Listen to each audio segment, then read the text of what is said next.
I still remember that day, it was 26 June 2017। अरे वाह, आपको डेट भी याद है। That is a life changing उस दिन आपने डिसाइड किया, उस दिन मैंने 26 जून 2017, करेक्ट, यू वो ईद का डिसाइडेड, दिन था, वो ईद का दिन था, आपने डिसाइड किया अब मुझे ये सिविल करना है। सर्विसेज करना है, आईएएस बनना है। बिल्कुल बिल्कुल। लाइब्रेरी तब जाते हैं जब आपका एंथुसियाज्म कम होता है, सही। मेरा कभी कम हुआ ही नहीं एक भी दिन। तो मैं लाइब्रेरी गई हूँ आई गेस 2019 के मेंस के टाइम पे। उसके पहले मैंने लाइब्रेरी देखा ही नहीं, क्या होता है, कभी घुसी ही नहीं मैं। हाँ। अगर खाना बुरा है, नो प्रॉब्लम, नो प्रॉब्लम। पानी नहीं आ रहा है, ठीक है, नो प्रॉब्लम, मैं कहीं और से ले आऊँगी। हाँ। The thing is I was in a war mode and these distractions I never let them sink in कि ओनर ये प्रॉब्लम कर रहा है, रूममेट्स ये प्रॉब्लम कर रहे हैं। दैट सब वाज अवॉइड कर दिया। जब थर्ड टाइम मैंने दिया तो मुझे लगा हर बार तो 100 के ऊपर आ रहा है, क्या दिक्कत है। उस साल मेरा सीसैट नहीं हुआ, थर्ड अटेम्प्ट में आपका थर्ड अटेम्प्ट में सीसैट सीसैट नहीं हुआ। जबकि आप एक मेंस लिख चुकी हैं। मैं मेंस लिख चुकी हूँ, मैं आराम से 100 स्कोर कर रही हूँ, जिसमें मैंने कभी प्रैक्टिस नहीं की है, पर थर्ड अटेम्प्ट में सीसैट नहीं हुआ। I am a torch bearer of previous year PYQ. Yes, because previous year ही एक चीज़ है जो आपको एक क्लू दे रही है यूपीएससी के दिमाग में क्या है, किस डायमेंशन में वो सोचते हैं, कितने डेप्थ में वो सोचते हैं। और टेस्ट सीरीज में obviously they help a lot, but ये कंपैरिजन है ही नहीं। जब डेमोक्रेटाइजेशन ऑफ इंफॉर्मेशन ज़्यादा हो जाता है तो भी प्रॉब्लम है। हाँ। अब क्या है कि हर एक ऑप्शनल की एक बुक आने लगी है, हाँ। हर बच्चा उसको पढ़ रहा है, रट रहा है, लिख रहा है। तो आई बिलीव कि एग्जामिनर को समझ आ चुका है कि इसमें इसकी खुद की नॉलेज नहीं है, इनोवेशन नहीं है, दिमाग लगा के चूज किया है, तो उस पर ट्रस्ट करो। अपने आप पे भी तो ट्रस्ट करो यार। अगर आप सब कुछ आउटसोर्स कर दोगे, उसने बोला ये कर लिया, उसने बोला ये कर लिया, तो वो आपके अंदर ऑफिसर कब बनेगा। मेरे नाना जी एक चीज़ कहते थे, हिम्मते मर्दा मदद खुदा। सही। ठीक है, तो वो चीज़ मुझे याद आई कि ठीक है, नानू तो नहीं है, but this thing will always work. हिम्मत आपको नहीं हारनी है, और ये चीज़ मैं सोच के ही आई थी। Hello and welcome. Today we have with us a very special officer, IPS Ariba. Jai Hind, madam. जय Hind. She has secured All India rank 109 in UPSC Civil Services exam 2021. Ariba, thank you so much for taking out your time and joining us. Most welcome. Ma'am, society में ऐसा कहते हैं कि आपने civil services crack कर लिया, आप IPS बन गए, तो यू हैव अराइव्ड, है ना। सो आप तो अब आईपीएस बन गए हो, तो हैज़ दिस फीलिंग संक इन, कैसा लग रहा है आपको, और अब तक आपका क्या मानना है, have you arrived in this society?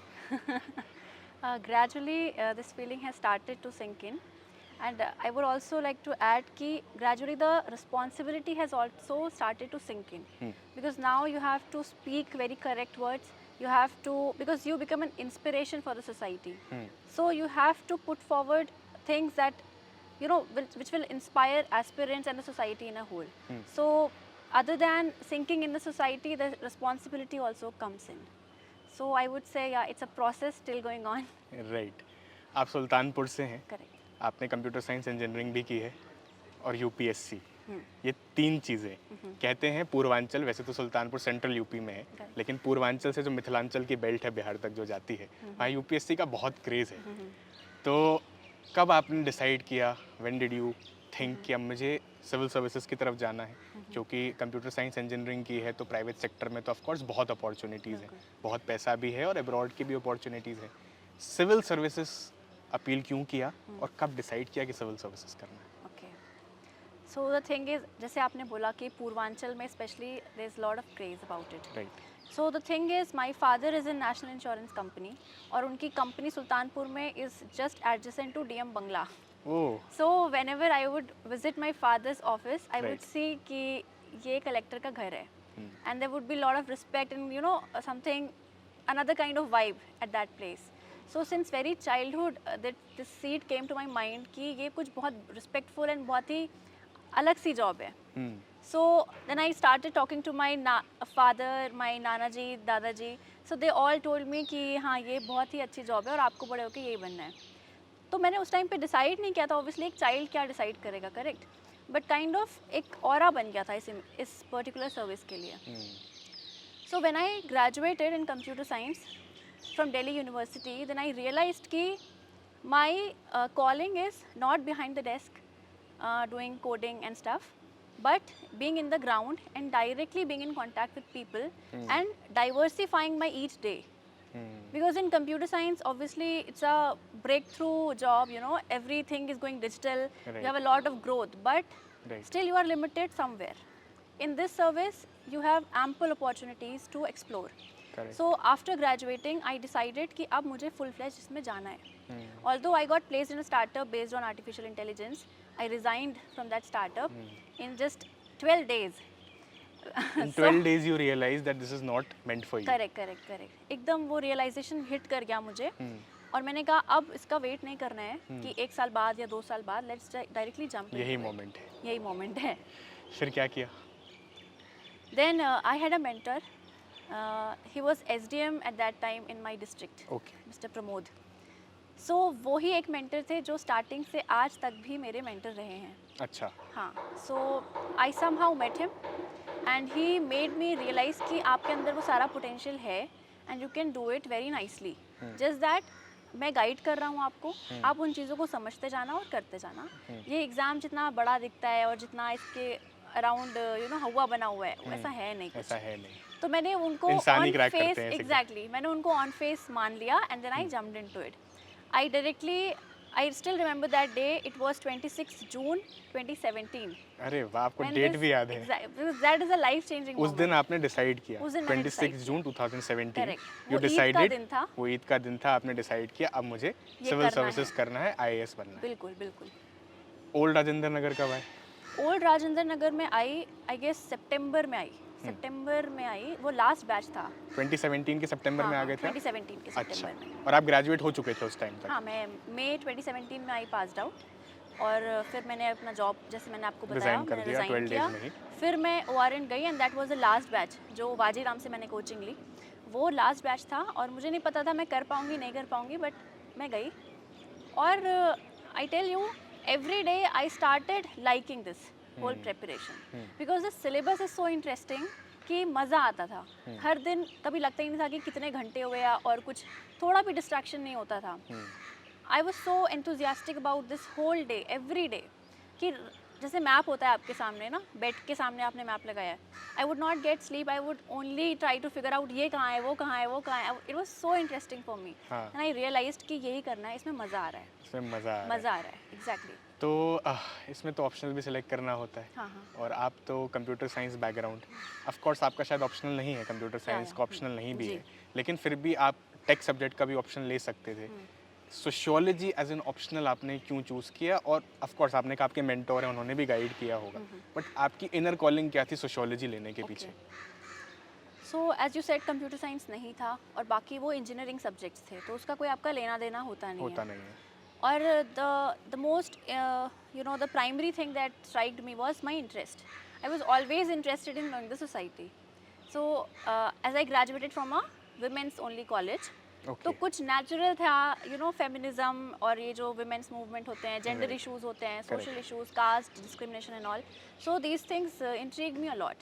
So when I read the syllabus of sociology, मुझे समझ आया कि ये ऐसी चीज़ है जिसको मैं दिन रात पढ़ सकती हूँ. और मुझे मेरे मेंटोर ने यही बोला था कि ऑप्शनल वो होना चाहिए जो आपको, आपकी नींद खुलती है और आप उसको सीधा उठा लो. वो इंटरेस्ट, वो मज़ा आना चाहिए. Because in optional you have to give 60% of your time throughout this whole journey. So it has to have, you have to have a lot of interest in it. Right. तो मैंने sociology choose किया and the rational decision behind it is कि वो मुझे help करेगा, चाहे वो ऐसे हो, GS1 का यू नो सोसाइटी का पार्ट हो, GS2 का सोशल जस्टिस हो, GS3 में inclusive growth and all sort of things get connected. तो मैंने वो लिया. फिर आपने पहला अटेम्प्ट दिया 2018 में. करेक्ट. उस टाइम आप प्रीलिम्स क्वालिफाई नहीं कर पाए, तो इतनी जल्दी आपने अटेम्प्ट क्यों दे दिया? हाँ. क्योंकि आप 17 के एंड में तो आए ही थे, 6 महीने में आपने अटेम्प्ट भी दे दिया. The thing is, वो जो पहला अटेम्प्ट था मेरा, I would still say that was my best attempt. I was very serious. और मैं आपको बताती हूँ, 98 was cut off and मेरे नंबर थे 90. 8 मार्क्स से आप रहे. 8 marks. That means 4 more questions. सही है, मतलब 7 महीने के हिसाब से काफ़ी सही स्कोर है. हाँ, तो मुझे ये लगा कि I am on the right direction. अगर वो होता कि मैं 60-70 नंबर लेके बैठी हूँ, तो मतलब ये था कि स्ट्रैटेजी कहीं ना कहीं सही नहीं है या मैं लैग बिहाइंड कर रही हूँ कहीं पे. But that 90 mark gave me another push कि ये मैं सही डायरेक्शन में हूँ. अगर 1 महीना भी मुझे मिलता और तो मैं कर ले जाती इस अटेम्प्ट में प्रीलिम्स को. And that was my best attempt because और कुछ ध्यान ही में नहीं आता था. It was like so I was so interested in knowing the syllabus कि मैं वही पढ़ती जा रही हूँ. It was never कि मैं बोर हो रही हूँ या कुछ लो मोमेंट्स आ रहे हैं, नेवर. तभी नहीं. तो वो फर्स्ट अटेम्प्ट दिया, ऑब्वियसली नहीं हुआ, बट उसमें मैंने जितना पुश किया अपने आप को, उसने मुझे आगे हेल्प किया. फर्स्ट अटेम्प्ट का एंथुजियाज्म बहुत अलग होता है, बिल्कुल. क्योंकि आप तो वेटरन हैं, ऑफ कोर्स 4 अटेम्प्ट आपने दिए हाँ, हैं, हाँ. तो आपको पता होगा जो एनर्जी फर्स्ट अटेम्प्ट में थी वो बेस्ट एनर्जी थी. आपने भी कहा कि मेरा बेस्ट अटेम्प्ट था. ऑफ कोर्स एंथुजियाज्म वाइज ये बेस्ट अटेम्प्ट था, क्योंकि हम बहुत मोटिवेटेड होते हैं और हम बहुत पढ़ते भी हैं. ORN में आपका फर्स्ट अटेम्प्ट का एक्सपीरियंस कैसा था? आप रूम में थे, लाइब्रेरी में थे, कैसे आप का लाइफस्टाइल था वहाँ पर? देखो मैं सिर्फ अपने रूम में ही थी. वाजीराम से क्लास हुई, कम बैक टू रूम, ठीक है. And there I had no friend for 1 complete year. I used to go out, eat food, do things, but alone. Because I believe कि अपना टाइम वेस्ट करना है खुद करो, दूसरे को वो मत दो. ये मैडम बहुत अच्छी बात कह रही कि है वो दूसरा कोई आपका टाइम वेस्ट नहीं कर सकता है, right? Because if you go with some person, चाय पे चर्चा, आपको मन नहीं है करने का, but you have to do. सही. So I never let that outsource. तो यही था. लाइब्रेरी तब जाते हैं जब आपका एंथुसियाज्म कम होता है. सही. मेरा कभी कम हुआ ही नहीं, एक भी दिन. तो मैं लाइब्रेरी गई हूँ आई गेस 2019 के मेंस के टाइम पे. उसके पहले मैंने लाइब्रेरी देखा ही नहीं, क्या होता है, कभी घुसी ही नहीं मैं. तो रूम पे ही रहती थी और आई गेव एम्पल ब्रेक्स कि जहाँ पे भी ब्रेक लेना है. लाइक 15 डेज पे मैं अकेले चली जाती थी किसी मॉन्यूमेंट, किसी मॉल, शॉपिंग कर ली थोड़ी बहुत, या किसी सूफी नाइट, ये मुझे बहुत पसंद है. वो बेटर है लाइब्रेरी ढूंढने से. एग्जैक्टली. हाँ. तो मैम बहुत अच्छी बात कह रही हैं कि आप रीडिंग रूम तब जाते हो जब आप रूम में बोर हो जाते हो, इसीलिए आप रीडिंग रूम ज्वाइन करते हो. और लाइब्रेरी कहना भी सही नहीं है, तो रीडिंग रूम है. करेक्ट, वो रीडिंग. लाइब्रेरी का कॉन्सेप्ट एग्जिस्ट नहीं करता वहाँ तो. सही. तो राजेंद्र नगर की बाकी और क्या चैलेंजेस थे क्या कुछ राजेंद्र नगर में, या फिर वो स्मूथ चल रहा था सब प्रोसेस? देखिए अगेन फर्स्ट अटेम्प्ट में वो चैलेंजेस मुझे कभी हिट करते नहीं थे. अगर खाना बुरा है, नो प्रॉब्लम. पानी नहीं आ रहा है, ठीक है, नो प्रॉब्लम, मैं कहीं और से ले आऊंगी. The thing is I was in a war mode and these distractions I never let them sink in कि ओनर ये प्रॉब्लम कर रहा है, रूममेट्स ये प्रॉब्लम कर रहे हैं. दैट वाज सब अवॉइड कर दिया, क्योंकि मोटिवेशन एंथुसियाज्म इतना स्ट्रांग है. Peak. But now when I go back to ORN, then I realise कि मैंने वहाँ 4 साल कैसे बिताए थे with that food, with that kind of jam packed घर, आपको सांस लेने की जगह नहीं है. Mental health at its worst. उसके बाद खाना ऐसा, landlord. But I would still give all the credit to that place because वो कर्म भूमि है मेरी. अड्डा तो वही है. अड्डा तो वहीं पे जाके एक बार तो एक्सपीरियंस करना पड़ेगा, चाहे आप लाइन क्रॉस करो या ना करो, बट वहाँ एक बार. तो मेरा मैसेज भी है एस्पिरेंट से कि ORN में अगर आप हैं या कहीं पे भी आप हैं, चैलेंजेस आएंगे, but the thing is challenge वो आपको तब चैलेंज दिखता है जब आप डिस्ट्रैक्ट हो रहे हो उससे. अगर आप उन्हें अवॉइड करते जाएंगे ना, तो that is like okay, life is like that. तो आपने सेकंड अटेम्प्ट वहीं पे ORN में दिया, आपने प्री क्रैक कर लिया और आप मेंस आपने लिखा.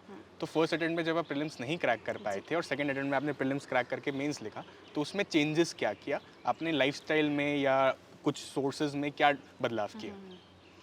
तो मैंने जैसे बोला कि फर्स्ट अटेम्प्ट में मैंने पूरा पुश अपने आप को किया था, ठीक है, पर कुछ इमेच्योरिटीज़ थी, जैसे कि जो 1 लाइनर क्वेश्चंस होते हैं, है ना, ABCD ऑप्शंस आपको दिए हैं, मैंने वो अटेम्प्ट किए. बल्कि उसमें वो आपको कोई गेस छोड़ ही नहीं रहा है UPSC. तो वो इसलिए मेरा, और कुछ ऐसे चीज़ें थी जहाँ पे आप दिमाग लगा सकते थे, एलिमिनेट कर सकते थे, वो मैंने रिस्क नहीं लिए थे फर्स्ट अटेम्प्ट में. मेरी पढ़ाई वॉज स्मूथ फर्स्ट अटेम्प्ट में भी. सेकेंड में मैंने उस पर ही बिल्ड किया, मैंने कोई भी एक सोर्स ऐड नहीं की. Not even a single book I added throughout this journey. जो फर्स्ट में थी वही आज तक है. तो उसमें बस ये था कि क्वेश्चंस को अटेम्प्ट करने का तरीका मुझे समझ आया. उस टाइम पे फर्स्ट अटेम्प्ट में I could not solve a lot of test series और previous year questions, but in second attempt I understood कि अल्टीमेटली आपको क्वेश्चन सॉल्व करना है, राइट? तो दैट आई अंडरस्टूड कि इसे सॉल्व कैसे करना है, किस में हम रिस्क ले सकते हैं, किस में नहीं लेना चाहिए. तो ये कुछ बदलाव थे. और फिर आपका टाइम जैसे बीतता है तो शंकर IAS जो बुक है आपकी, ये लक्ष्मीकांत आपके दिमाग में घुसी जाती है, स्पेक्ट्रम घुसी जाएगी.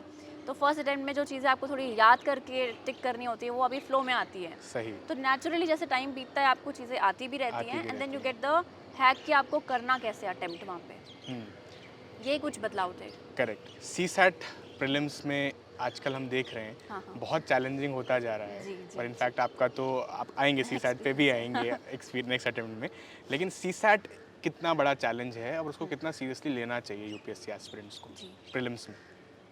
तो मैं आपको अपने मार्क्स के थ्रू बताती हूँ। बताइए। जब मैंने फर्स्ट अटेम्प्ट में दिया सी सैट 2018 में, तो I could not crack GS, but in CSAT I scored 110। In second attempt I scored 109 something. तो जब थर्ड अटेम्प्ट मैंने दिया तो मुझे लगा हर बार तो 100 के ऊपर आ रहा है, क्या दिक्कत है। उस साल मेरा सी सैट नहीं हुआ, थर्ड अटेम्प्ट में आपका थर्ड सी अटेम्प्ट में सैट सी सैट नहीं हुआ। जबकि आप एक मेंस लिख चुकी हैं। मैं मेंस लिख चुकी हूँ, मैं आराम से 100 स्कोर कर रही हूँ, जिस पे मैंने कभी प्रैक्टिस नहीं की है, पर थर्ड अटेम्प्ट में सी सैट नहीं हुआ।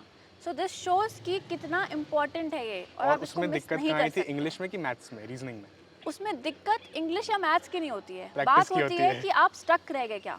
हाँ मैं इंग्लिश में स्टक रह गई। हाँ मेरा जो आपने जैसे पेज खोला, हाँ। वहाँ पे पैसेजेस हैं, सही। ठीक है, और वो पैसेजेस लकीली अनफॉर्चुनेटली जैसे भी कहो, वो ऐसे थे कि मेरा फर्स्ट 20 मिनट्स में एक भी पैसेज सॉल्व नहीं हुआ। तो हाँ। मुझे क्या करना चाहिए था, आई शुड हैव स्ट्रिक्टली मैंने फ़ौरन स्विच करना चाहिए था अपने को क्वांट पे या लॉजिकल रीजनिंग पे। I did not switch. मुझे लगा लेट्स जस्ट डू वर्बल जैसे भी हो रहा है, क्योंकि लास्ट मोमेंट में तो वर्बल होता नहीं है। मैथ्स आप फिर भी कर लोगे, वर्बल तो स्टक हो जाता है दिमाग। सही। तो मैं इंग्लिश करती गई और रिजल्ट ज़ीरो था। कुछ नहीं आ रहा है, गलत हो जा रहा है सब कुछ, और पैनिक मोड आ गया। Because I think CSAT के पीछे माइंडसेट है।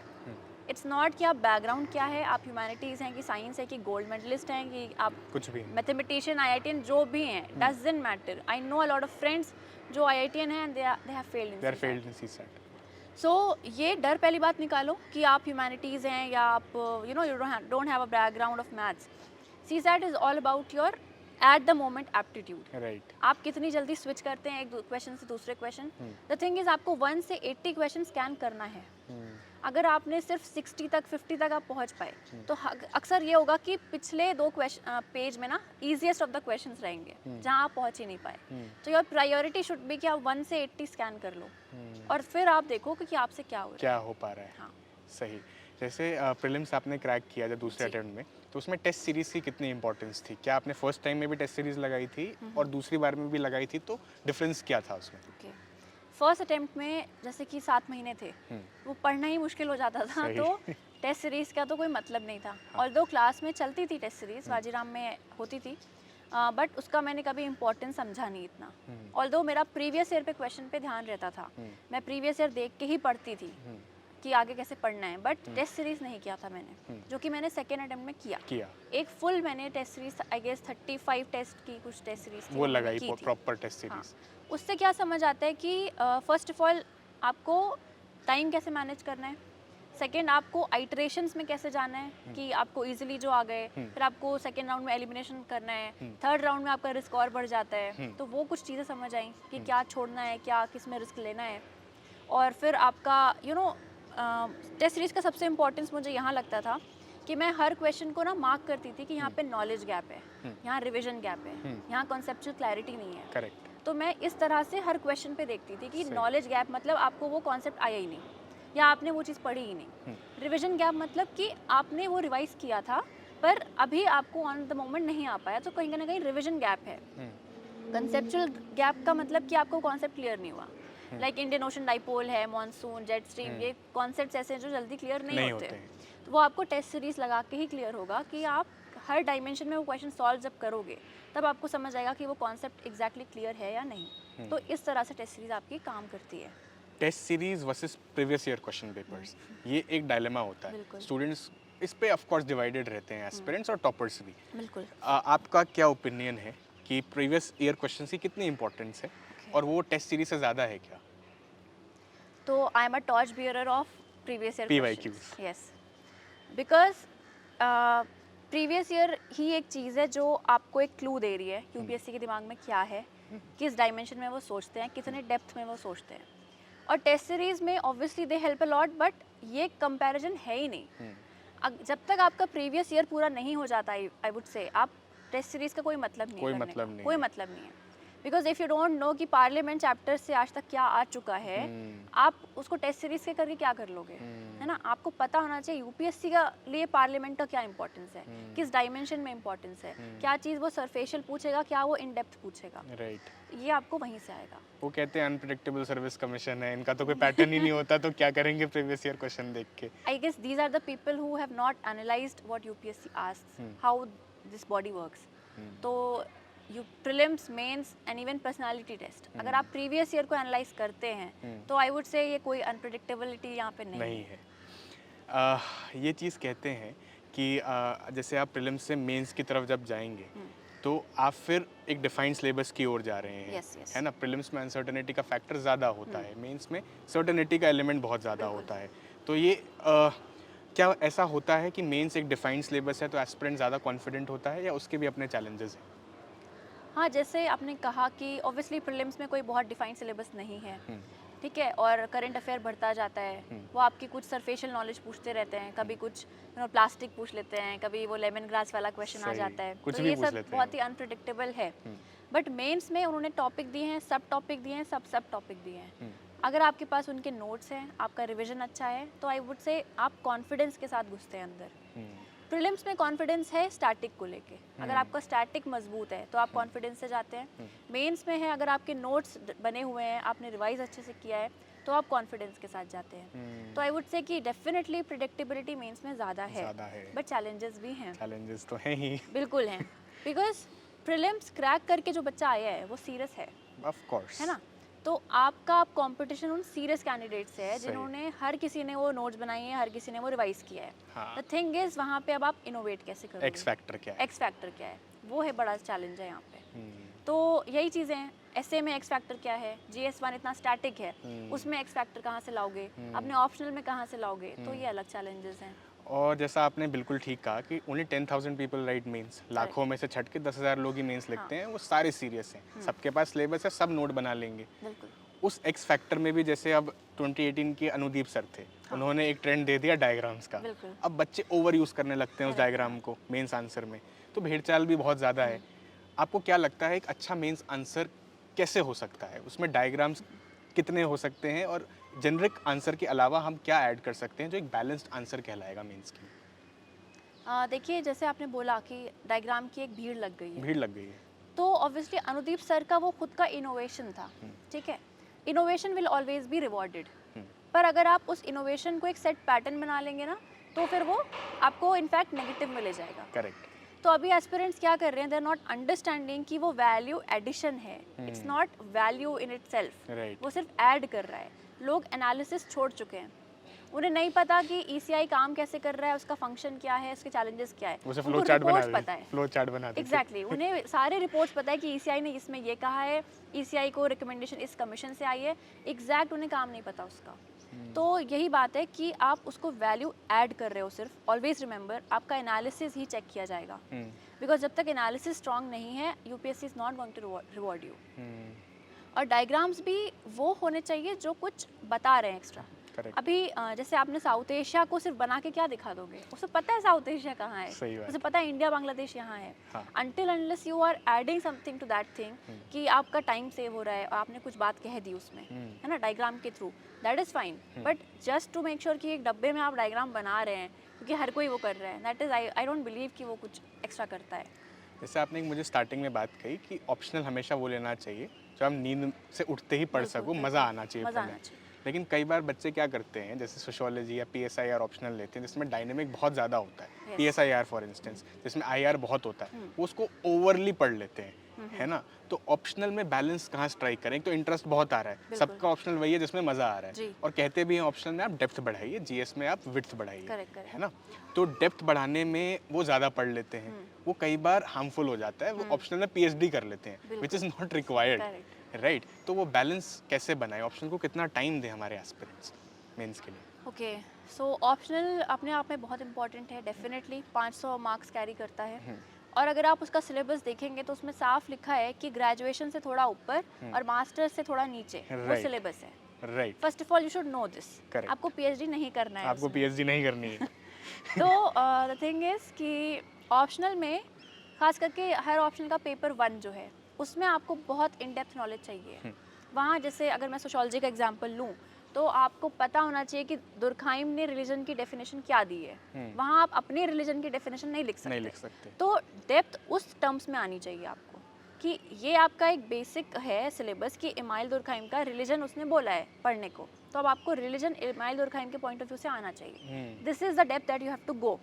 ये मतलब नहीं है कि अब आपने रिलीजन पे पूरी पीएचडी कर दी या दुर्खाइम की आपने पूरी बुक ही खरीद ली अलग से कि अब हम इसको ही पढ़ेंगे। 6 थिंकर्स अगर दिए हैं तो मैं 6 की बुक ले आऊँगा और उसको पढ़ूंगा। This is totally nonsense. ठीक है, आपको बस उतने डेप्थ में जाना है जितना फर्स्ट ऑफ ऑल वो प्रीवियस ईयर में पूछ चुका है, और सेकेंडली जो प्राइमा फेसी आपको सिलेबस में दिख रहा है। एंड देन जैसे करंट अफेयर बोला, तो अब क्या हो रहा है कि बच्चे उसको जीएस बना दे रहे हैं। इतना करंट अफेयर डाल रहे हैं कि वो बिल्कुल इंडियन सोसाइटी जीएस 1 पार्ट लगने लगा है सोशोलॉजी। तो ये बहुत प्रॉब्लमेटिक है। अब कोर्सेज अलग से आते हैं, current affair courses for sociology, current affair courses for this, तो ये कहीं ना कहीं प्रॉब्लमेटिक है। आप कोर सब्जेक्ट नहीं भूल सकते हैं।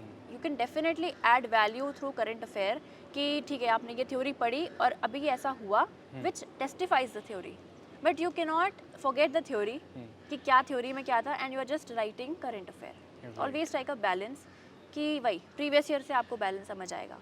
लॉट ऑफ देम से that ethics essay optional is the key to success, 1000 marks इसी से कवर हो जाते हैं, इस पे ज़्यादा ध्यान दो। बट जीएस के पेपर्स हम देख रहे हैं का जो लेवल आ रहा है, दे आर नॉट, जिनको आप इग्नोर कर दो, अब ऐसे पेपर्स नहीं है। Correct. तो आप क्या इस स्ट्रैटेजी में मानती हैं कि एथिक्स ऐसे ऑप्शनल पे ज़्यादा एम्फेसाइज करो, जीएस पे कम एम्फेसाइज करो, या आपको लगता है नहीं सबको बैलेंस्ड वे में करना चाहिए? एग्जैक्टली, बैलेंस ना बैलेंस ही हम सबको आई गेस कहीं पे भी ले जाता है। हाँ।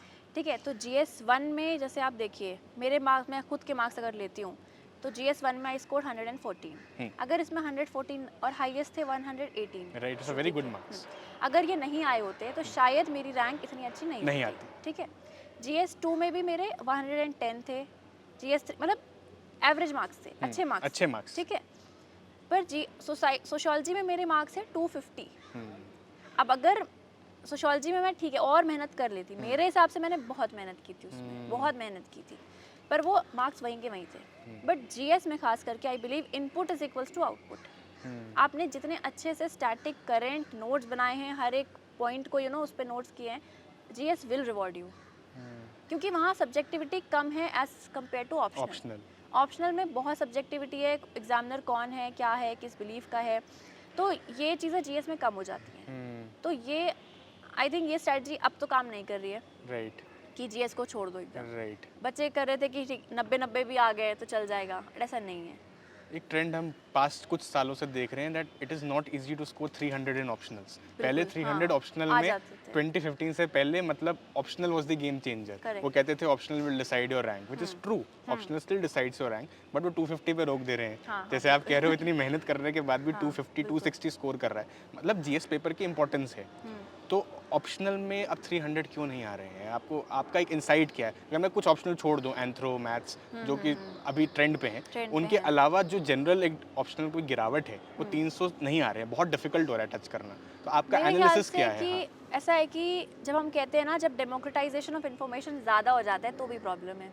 अब क्या है कि हर एक ऑप्शनल की एक बुक आने लगी है, हर बच्चा उसको पढ़ रहा है, रट रहा है, लिख रहा है। तो आई बिलीव कि एग्जामिनर को समझ आ चुका है कि इसमें इसकी खुद की नॉलेज नहीं है, इनोवेशन नहीं है। आप हर कोई वही डायग्राम बना रहा है, हर कोई वही फॉर्मेट ले रहा है, हर कोई वही डायमेंशन में एग्जाम लिख के आ रहा है। तो कहीं ना चीज़ें बहुत ही वन साइज फिट्स ऑल जैसी बात हो गई है आजकल। सही, same book, same source, same उल्टी करना है आपको वहाँ पे, तो ये दिक्कत कर रहा है अब। हाँ, आई बिलीव। नहीं, बिल्कुल ठीक एनालिसिस है, मुझे भी ऐसा ही लगता है। एक चीज़ हम कहते हैं UPSC is an attitude based exam, it's not an aptitude based exam. History geography पढ़ के क्या ही टेस्ट करा लेगा, वो तो आपकी पूरा प्रोसेस एटीट्यूड टेस्ट कर रहा है। आपको लगता है ये बात सही है? प्रीलिम्स, मेंस, इंटरव्यू तीनों ही अलग अलग स्किल्स ऑफ एटीट्यूड टेस्ट करते हैं, ना कि आपका एप्टीट्यूड टेस्ट करते हैं। 100%। आप अग्री करते हैं इस पे?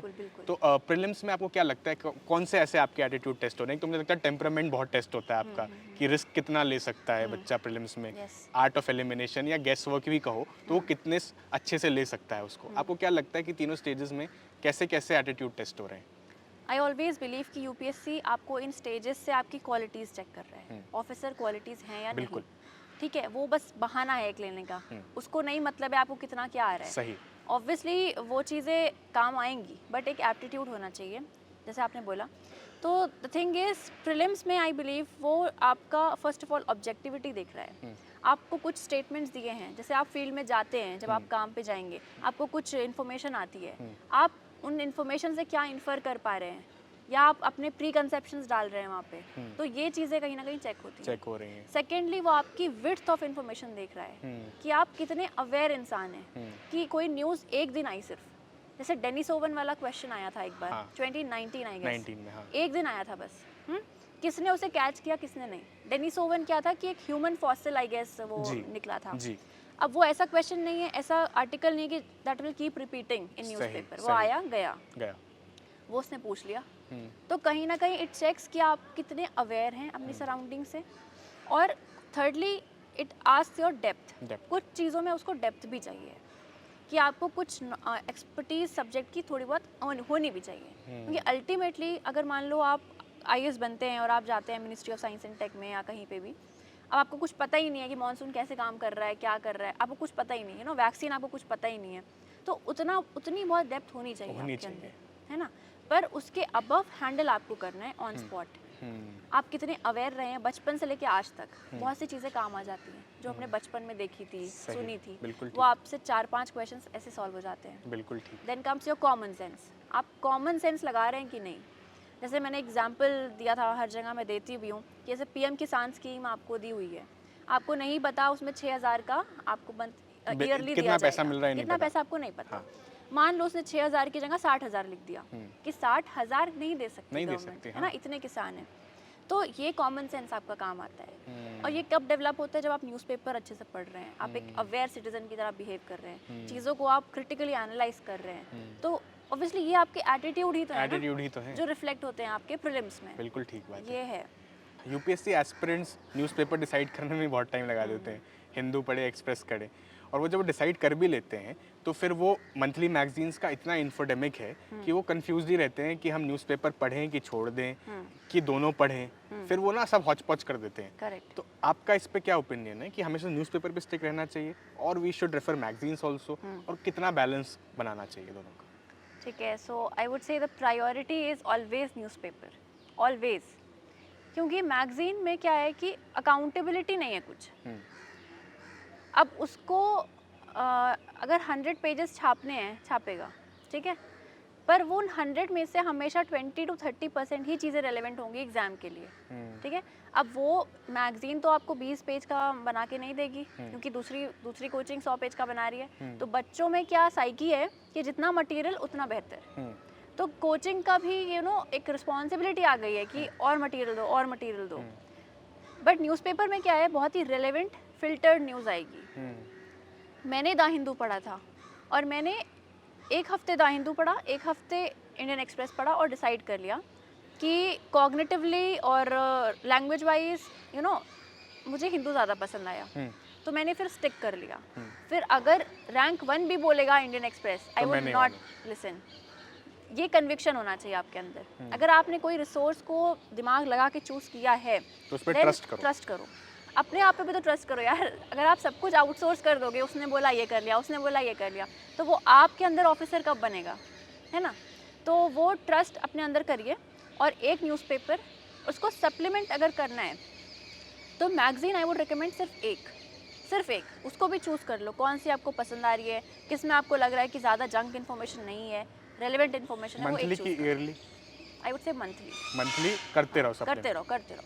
कि कभी क्या होता है कि आपका न्यूज़पेपर छूट जाता है या कुछ स्किप हो जाता है, पर इम्पॉर्टेंट था वो चीज़, तो वो कवर हो जाएगी, गैप्स फिल हो जाते हैं। बिल्कुल। And ultimately it's all about confidence with which you go to the paper. अगर आपको बैठे बैठे याद आ गया, शिट यार मैंने वो पढ़ा नहीं था, वो मैगजीन तो मैंने पढ़ी ही नहीं, तो आपका पूरा हिल जाएगा कॉन्फिडेंस। तो एक न्यूज़पेपर, एक मैगजीन के साथ अंदर घुसे। है तो attitude based exam. Exactly. Ultimately attitude ठीक होगा तो ही क्लियर होगा। यस।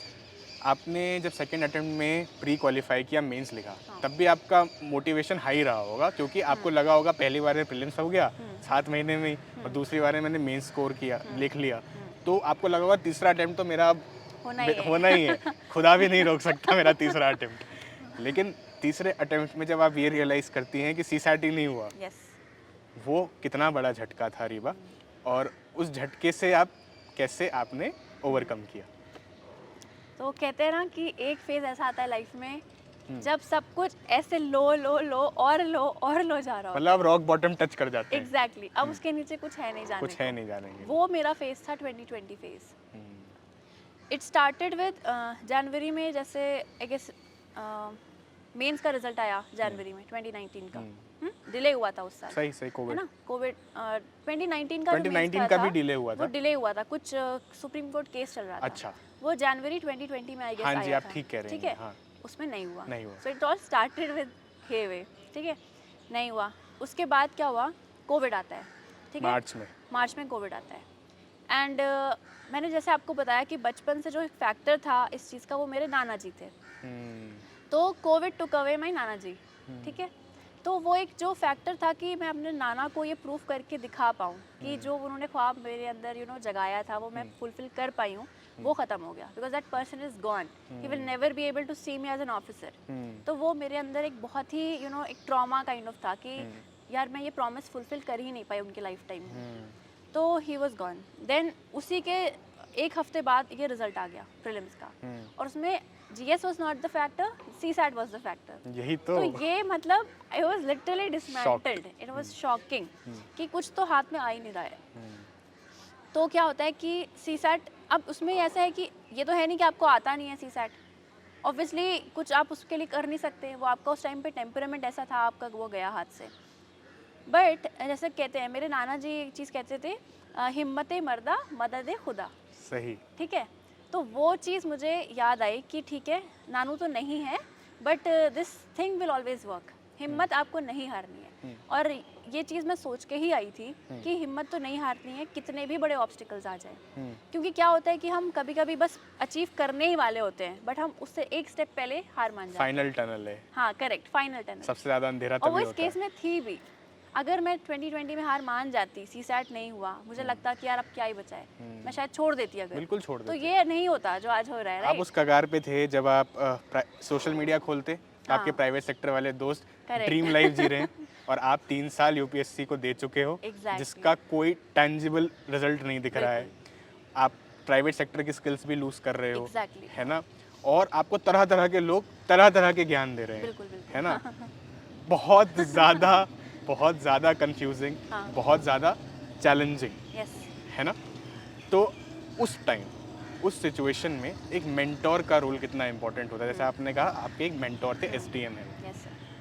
उनके अलावा भी एक मेंटोर, जैसे घर वाले भी हो सकते हैं, बिल्कुल। मेंटोर कोई भी हो सकता है। मेंटोर आपका टीचर हो सकता है, आपका फ्रेंड, फिलोसोफर, गाइड कोई भी हो कुछ भी हो सकता है, सकता है, yes। आपका भाई हो सकता है, कोई भी हो सकता है। तो वो मेंटोर उस टाइम कितना हेल्पफुल था आपके लिए 2020 जब आपका एकदम वर्स्ट फेज था? तो वर्स्ट फेज में ये था कि जो मेरे फर्स्ट पॉइंट ऑफ रेफरेंस है, मेरे प्रमोद सर, माय मेंटर, उनका मुझे कॉल आया and he too was shocked. But he is such a person, उनका ऐसा एटीट्यूड रहा है कि he will always show you the brighter side, always, no matter आप किस टाइम पे हैं। And the same happened this time also. He told me कि बेटा देखो, अगर आपका प्री निकल जाता, ठीक है, but the reality is your नाना was on death bed, he was 1 month he was in on ventilator. तो क्या आपको लगता है आप मेंस के लिए उतने अच्छे से प्रिपेयर कर पाते? Because you are so connected with your नाना जी। बहुत लॉजिकल एक्सप्लेनेशन है। फिर से वो साइकिल रिपीट होती कि आपका मेंस नहीं निकला, again you have less time for prelims, आप उसको जो आप मेंस में इम्प्रोवाइज अब कर पाओगे वो आप तब नहीं कर पाते। नहीं कर पाते। तो उन्होंने ये चीज़ मुझे जब बताया तो आई रियलाइज्ड कि सही बात है। अब वो डेथ तो इनएविटेबल थी, उनकी होनी थी। 1 महीना जो हॉस्पिटल आना जाना वो सब जो था, मैं अगर प्रीलिम्स निकाल भी लेती तो मैं मेंस ऑब्वियसली नहीं कर पाती उतना अच्छा। अगर रैंक आती भी, वर्स्ट केस मान लो आ भी गया, तो आती कोई लोअर रैंक आती, ठीक है। और एक बार जब रैंक आ जाती है तो काइंड ऑफ कॉम्प्लिसेंसी भी आ जाती है आपके साथ, भले आपको कोई भी सर्विस अलॉट हुई हो तो वो कॉम्प्लिसेंसी भी आ जाती, ठीक है। तो आई रियलाइज्ड कि जो होता है बहुत सही होता है, जो होता है अच्छे के क्योंकि लिए हम होता बहुत शॉर्ट साइटेड होते हैं, but if you are honest in the process तो ऊपर वाला आपके लिए बहुत कुछ प्लान करता है। वो आपको बहुत ही जूम्ड आउट देखना होगा। हम इंसान बहुत जूम इन करके देखते हैं, ठीक है, तो but zoomed out scenario is always good. तो उस एक चीज़ ने मुझे उससे बाहर निकाला फिर मैंने अपने फ्रेंड से भी बहुत बात की और उस टाइम पे मैंने अपनी एक हॉबी पिक कर ली, सही। तो उस चीज़ ने मुझे सेल थ्रू कर दिया। इस मोमेंट में आप ओआरएन में ही थे कि डिड यू लीव ओआरएन? नहीं, मैं ओआरएन में ही थी। आप अभी भी ओआरएन में ही हैं उस टाइम ओआर तक? हाँ, अभी भी मैं ओआरएन में थी। yes। ठीक है, सही। तो फिर से कैसे फाइनल पुश दिया, मतलब क्या किया और फिर से कैसे पूरी मोमेंटम के साथ लग गए? वो कब, वो दिन, वो डेट याद नहीं है आपको? आपको डेट्स याद रहती है, वो डेट याद नहीं है, वो डेट याद रखनी चाहिए थी आपको। आई गेस नवंबर में हुआ था, ये रिजल्ट आया था नवंबर में प्रीलिम्स का उस साल, हाँ हाँ हाँ, है ना? अक्टूबर में नवंबर। हुआ था, करेक्ट। हाँ, अक्टूबर नवंबर में तो 19 डेज के अंदर वो आ गया था। 19 डेज के अंदर you were back on track. हाँ, 19 डेज के अंदर रिजल्ट आ गया था। हाँ, नवंबर में रिजल्ट भी जल्दी आया था। करेक्ट। आप फिर कितने महीने बाद वापस ट्रैक पे आए? I guess next day next day only ना? बिल्कुल नेक्स्ट डे। मेंटोर का रोल था इसमें बिल्कुल और था। आपकी अपनी इनर डिजायर भी था कि अब मतलब अब सब कुछ फिर से लगा देना है इस अब पे। मुझे यही लगा ना कि अब सीसैट नहीं निकला, इससे गंदा क्या होगा इससे और? वर्ष क्या होगा यूपीएससी? और तो कोई एग्जाम है नहीं, हाँ, है ना? हाँ। कि आप वो भी फेलियर एक देखो। हाँ। अभी सीसैट फेल हो तो ठीक है, अब इससे ऊपर कुछ ना कुछ तो निकलेगा ही ना। फेल और कहाँ हो गए अब आप? इस तो मोमेंट में कोई बैकअप नहीं था आपके पास ना? बिल्कुल बैकअप नहीं, कोई बैकअप नहीं। बिल्कुल भी नहीं था। आई थिंक यही आपको पुल ऑफ करा गया लाइन के बियॉन्ड, क्योंकि कोई बैकअप नहीं है, सब कुछ इस पे लगा दो। Yes, yes. जो है सब लगा दो। मैंने कभी नहीं सोचा कि I should switch to private, I should give state PCS या I should do some part time job, nothing नहीं। Of that sort. क्योंकि Parents मुझे बहुत कहीं ना कहीं लगता था होगा। पेरेंट्स बहुत सपोर्ट कर रहे थे। बहुत ज़्यादा supportive and I would say the backbone of this journey. क्योंकि उन्होंने एक बार मुझे नहीं बोला कि बेटा आप रूम चेंज कर लो। जैसे वो जो मेरा था, it was 13,500 rent, I swear. ठीक है? तो पेरेंट्स वर सो सपोर्टिव कि उन्होंने नहीं बोला कि अब तुम पटेल नगर चली जाओ, थोड़ा सा शादीपुर चली जाओ। शादीपुर चली जाओ। ही वुड से कि नहीं, एक जगह पे अगर आपको सूटेबल लग रहा है आप वहीं रहिए, कुछ सोचना ही नहीं है। Finance is not an issue, emotional support always high. और कभी ये नहीं बोला कि अब टाइम बहुत ज़्यादा हो गया है या शादी फैक्टर एंड ऑल, ऐसा कुछ नहीं था। Because they too had that belief, I had that belief, so it was going on. और आप फिर जब सीधा ले चलते हैं पर्सनालिटी टेस्ट, ठीक है। क्योंकि मेंस का तो हो गया, हर्डल आपने क्रॉस कर ही लिया और मेंस आपने पहले भी लिखा था, इस बार ऑफ कोर्स बेटर किया होगा, तभी आप पर्सनालिटी टेस्ट पे आए। वो मोमेंट कैसा था जब मेंस की लिस्ट में अपना नाम, फाइनल लिस्ट की बात नहीं कर रहा मैं, मेंस की होली पीडीएफ में अपना नाम देखा, अरीबा नोमान, तो कैसा लगा? द थिंग इज कि मार्च में मैं जामिया आरसी आई और इंटरव्यू टाइम के लिए मैंने सोचा कि इंटरव्यू अल्टीमेटली प्रिपेयर करना है तो लेट्स गो। मैं यहाँ फॉरेस्ट लिखने आई थी। अच्छा, फॉरेस्ट लिख रहे थे? यस, फॉरेस्ट का एग्जाम भी था मेरा, फॉरेस्ट मेंस था, वो भी क्लियर हुआ था मेरा। तो मैं तब आई थी, तो वो ओआरएन वाली वाइब थोड़ी ख़त्म हुई थी कि वो जो प्रेशर टेंशन ये जो होता है ना, वो थोड़ा कम था। तो at that time my younger sister was with me, वो मेरी बहन है एक, she was with me and हम लोग मेट्रो में ट्रैवल कर रहे थे। मैं कहीं से आ रही थी वापस, मेट्रो में नेटवर्क नहीं था।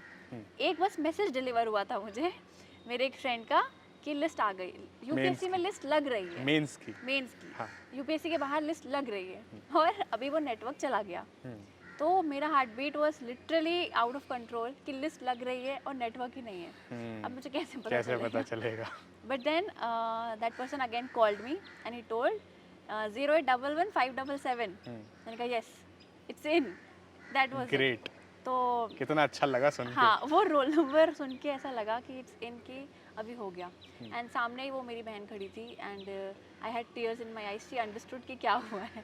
सो I was literally jumping in metro and people around me they were like अच्छा क्या हो गया? नहीं, मेरे मुझे मुंह से पता था, निकल गया। दे वर लाइक यूपीएससी हो गया आईएएस हो गए, अब आप आईपीएस बन गए।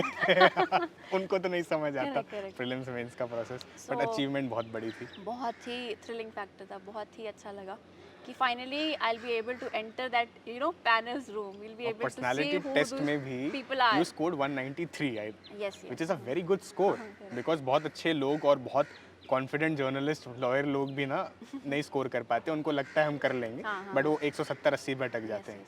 193 is a very good score. तभी वो इंटरव्यू नहीं होता ना, वो पर्सनालिटी टेस्ट होता है, लोग उसको इंटरव्यू ट्रीट कर लेते हैं। एंड फाइनली आप आईपीएस बन गए, राइट?